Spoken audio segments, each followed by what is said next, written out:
Buenas noches, amigos. La quinta acepción, según el diccionario de la Real Academia de la Lengua, de la palabra presencia, dice algo así como memoria de una imagen o idea, o una representación de ella. Memoria de una imagen o idea que nos intenta decir algo, que parece que a mucha gente intenta dar un mensaje. Desde el principio de la historia, las presencias han estado ahí, como cosas entre dos mundos, lo real y lo irreal. Esta noche muy especial, sobre todo en Madrid, dedicamos nuestro programa. Poned vosotros luego adjetivos y calificaciones a eso que desde los más antiguos llamaron presencias. Traemos algunos casos bien novedosos, poco conocidos. Esos casos donde se entremezclan ocasiones lo criminológico, el hallazgo inesperado, y personas que decían que, sin saber cómo ni por qué, sin tener un conocimiento científico de hechos, simplemente con la sensación, quizá al estar solo como están muchos ahora en un salón, quizá al deambular por un pasillo, al acudir a la cocina, por ejemplo, ahora a la 1:09 de la madrugada, a coger un vaso de agua, esa sensación por detrás de la espalda, esa cosa indemostrable, quizá todo eso se resuma en la quinta acepción de la palabra presencias. Hoy Milenio 3 habla sin tapujos de ellas, con casos, documentos e historias que tenéis que escuchar. En el estudio, buenos amigos, y van a pasar muchos esta noche, porque vamos a hablar de presencias tal y como se viven aquí en nuestro país. Paco Pérez Caballero, nuestro cronista en las sombras, nuestro cronista en el mundo del suceso que tantas veces es un lazo con el misterio. Paco, bienvenido, buenas noches. Muy buenas noches, Iker. Bienvenido a esta nueva temporada de la nave radiofónica. Muchas gracias. Traías una historia apasionante que yo no sé en titulares y sin desvelarla excesivamente, si pudiéramos coger algunas pautas. Es un caso que te llama la atención. ¿Por qué? ¿Dónde y cuándo comienza esta nueva investigación? Es un caso, yo creo que único, por lo menos en nuestro país, y es el caso de una mujer de 70 años, que vive atormentada literalmente por sus fantasmas, por unos fantasmas que incluso la amenazan de muerte. En la noche sale corriendo de su bungalow en Gran Canaria, en el sur de la isla, gritando que hay alguien en su casa, que por favor la ayuden, y cuando llega todo el mundo, resulta que allí no pasa nada. Y esa espiral en la que entra estuvo a punto de destruirla. 1:11 nos acompaña un gran maestro del periodismo de este país en muchas cabeceras, algunas de ellas míticas, una de ellas muy queridas para nosotros, por ejemplo, el diario El Caso. ¿Quién ha podido olvidarlo, no? Hemos dedicado algunos programas de radio y de tele a recordar historias. También pasó por El Caso esta investigación. Don Juan Rada, bienvenido, buenas noches. Hola, buenas noches, sí. Uno de esos casos, Juan, donde un inicio criminológico, una investigación extraña, una sensación de que alguien dice cosas raras, se convierte luego, con el paso del tiempo, en evidencias que luego nos vas a ir contando que son sorprendentes. ¿Uno de los casos más raros que te has encontrado? Pues sí, porque se sale de la crónica negra, porque al principio se habla de fantasmas, de espectros, entonces parece no dársele credibilidad a la protagonista, pero es irse ella de este país y en pocas horas demostrarse que lo que esta mujer decía era verdad. Eran fantasmas de carne y hueso. Paco, las noticias indican que una mujer lo está pasando mal. Es el principio de la historia, ¿no? Como ha ocurrido muchas veces. Una mujer ya de avanzada edad, vamos a decirlo así, que está en qué casa, en qué lugar y qué es lo que describe, qué es lo que siente. Vayamos al detalle. Fíjate para dibujar un poco el personaje. Es una mujer que llega a España a finales de los años 80 con la intención de, montar un negocio. Se aprovecha de que casi en la zona sur de Gran Canaria aún no hay bares de copas, no hay diversión, no hay fiesta, y piensa en montar una serie de bares, de restaurantes, de ocio para sus compatriotas alemanes. Y efectivamente, así se empieza a hacer conocida en el sur de la isla, hasta hacerse realmente popular. Así pasan estos años, sin grandes novedades, sin grandes sustos, sin grandes misterios. De su casa entran y salen muchísimas personas, hace grandes reuniones, a las que van personalidades, gente conocida, gente menos conocida, también de su círculo, de amigos, y ahí se mezclan un poco en la casa de Lilo, esta mujer que realmente se llamaba Liselot Norman. Y le llamaban Lilo. Termina, convirtiéndose quizá en la persona más agradable del sur de la isla, una mujer muy abierta, muy simpática, y de repente, de la noche a la mañana, empieza a cambiar. Su carácter se vuelve huraño, no quiere salir de su casa, salvo por esos sustos que recibe y que la impulsan a salir pidiendo auxilio. O sea, los vecinos varias veces denuncian que la han visto abandonar su casa en una zona luminosa, agradable, pidiendo auxilio. Fíjate que es una contradicción, ¿no? No quiere salir de su casa y sin embargo sale como expelida, ¿no? Como empujada y gritando que hay alguien en su casa, pero absolutamente fuera de sí. Los vecinos empiezan a decir que efectivamente el carácter de Lilo ha cambiado y inmediatamente, como lo que está contando no puede ser sencillamente, empiezan a pensar que está mal de la cabeza, que ha perdido debido a la edad, debido a quizá pues a que ha empezado a beber más. Pero ellos lo que no saben es que en efecto Lilo ha empezado a beber más, de eso no hay duda. Lo que no saben es por qué. Y Lilo ha empezado a beber más porque en efecto está viendo esos fantasmas. Luego explicaremos qué pueden ser esos fantasmas, pero los está viendo, de eso no nos queda ninguna duda. Nuestra investigación en la isla no la deja. Hemos hablado con todos los periodistas que trataron el caso, personas que conocieron a Lilo, y efectivamente ella estaba viviendo una auténtica pesadilla, como luego se demostraría. Juan, ¿sabemos algo de la descripción que ella daba de lo que le ocurría dentro de la casa? O sea, la mujer salía de la casa rápidamente expelida, como muy bien ha dicho Paco Pérez Caballero, ¿y qué decía a sus amistades, a los vecinos? ¿Qué les contaba? Ella por las mañanas salía a pasear con la perrita, perfectas condiciones, una mujer muy serena, muy agradable, muy atenta, y hablaba con todo el mundo, pero empezaba a decir que de noche había algún espectro, algún cadáver, algún muerto que atravesaba su casa, quizá los muros, que se plantaba en su habitación. Hablaba de un cadáver y un muerto. Sí, de un muerto. Y hablaba de huesos enterrados, pero luego de que veía un hombre, y que eso entraba en su casa, y de que la amenazaba, que iba por ella. Entonces empezó a coger pánico a estar sola de noche en casa. Y eso lo hacía ya que cuando caían las primeras sombras de la noche quisiera irse. Y lo contaba por ahí. Sus amistades al principio pensaban que era efecto de las copas. Pero claro, efecto de las copas podría ser a la 1 de la mañana, pero no cuando paseaba con el perrito. Entonces pasó que dijeron, bueno, pues esta mujer no está bien. Pero ella decía, no, que hay presencias, que hay algo debajo de mi jardín. Y ella hablaba siempre que estaba debajo de su jardín, que había huesos, que había un cadáver, pero luego hablaba de un hombre, de que había una persona. ¿Lo describe de alguna forma, Juan? ¿Sabemos algo?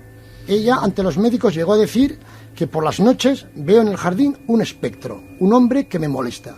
O sea, ella veía un hombre real, pero antes decía que había restos humanos, que había huesos.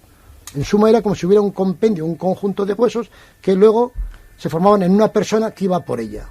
Pues Juan Rada, como auténtico clásico del periodismo, con sus notas rectangulares, que yo ya voy viendo algunas de ellas, siempre con documentos, con informes, con declaraciones y con sorpresas. Claro, Paco, era muy fácil acudir a una mujer que ha perdido la cabeza, y más aún si ahoga sus penas en alcohol.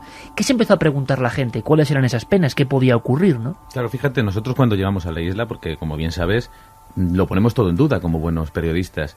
Lógicamente, pues cabe la posibilidad de que esta mujer estuviera loca, cabe la posibilidad de que fuera una alcohólica. Pero claro, cuando empiezas a hacer la investigación, inmediatamente te das cuenta de que quizá bebía precisamente por esa angustia que sentía.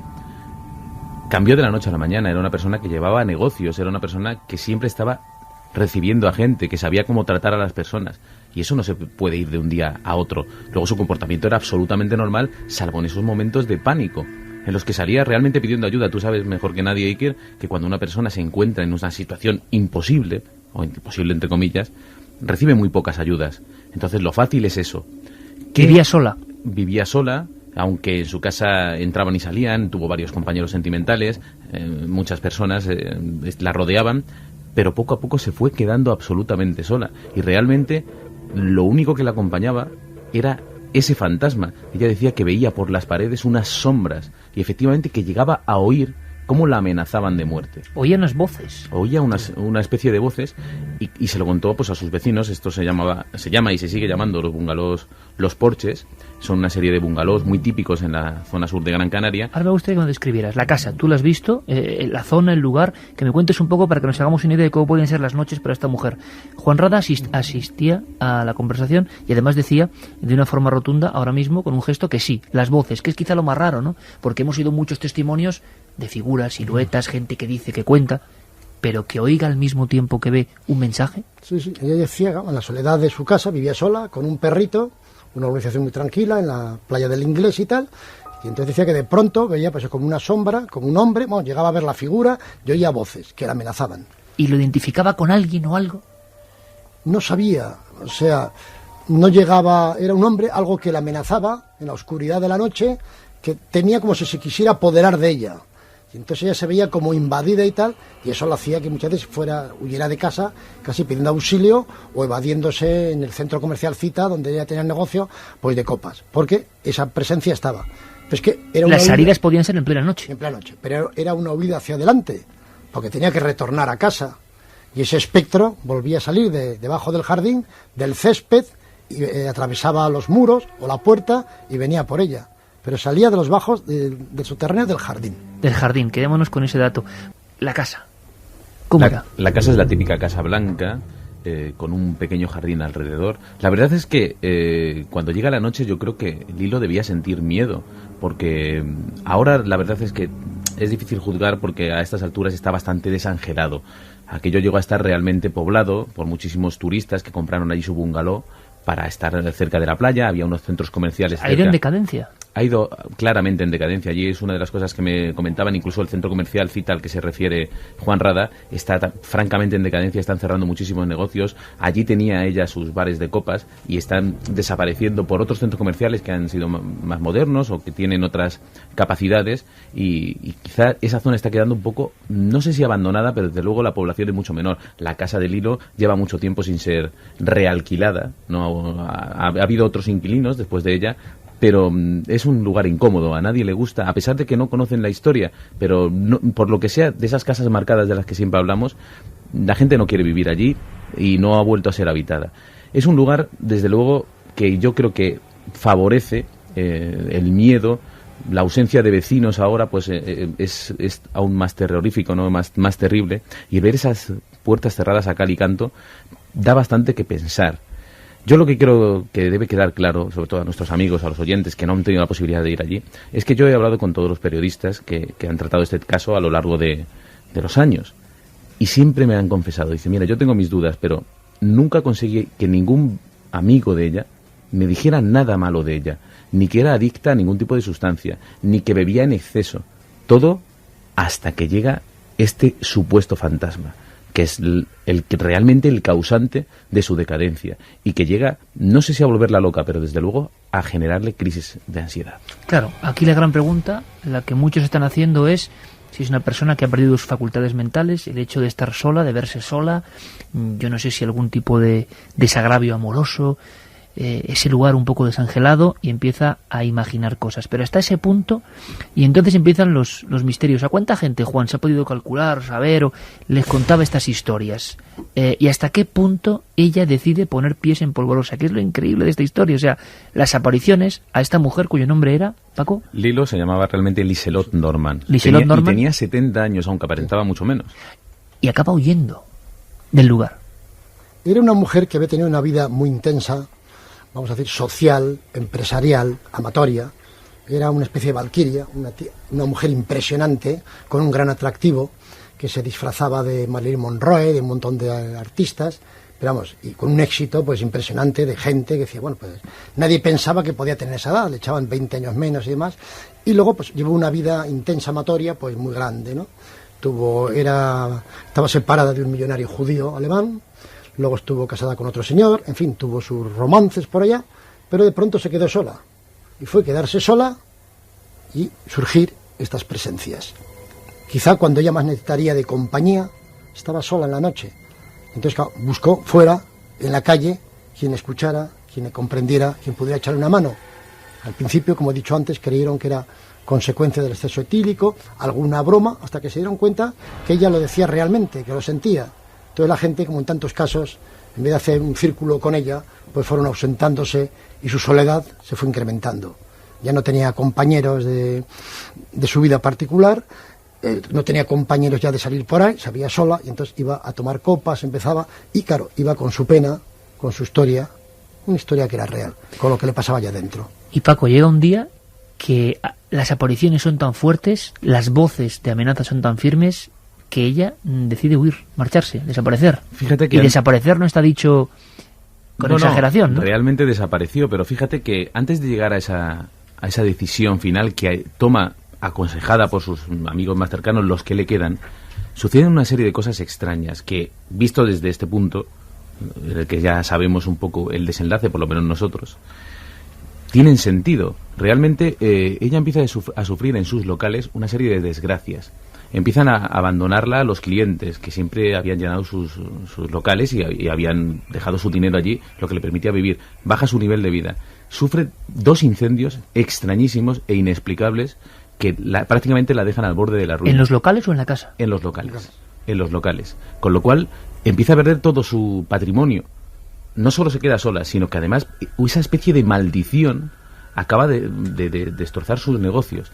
Y justo en ese momento ya, desesperada, es cuando sus amigos le dicen: Lilo, a ti te pasa algo, tú has entrado en un momento de tu vida en el que necesitas ayuda, estás bebiendo mucho más de la cuenta, y la meten en un avión hacia Alemania.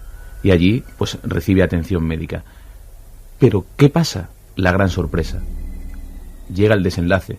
Llega lo que nadie esperaba. Bueno, una pobre mujer de 70 años, veía fantasmas, pobrecita, ya estaba diciendo tonterías, era muy mayor.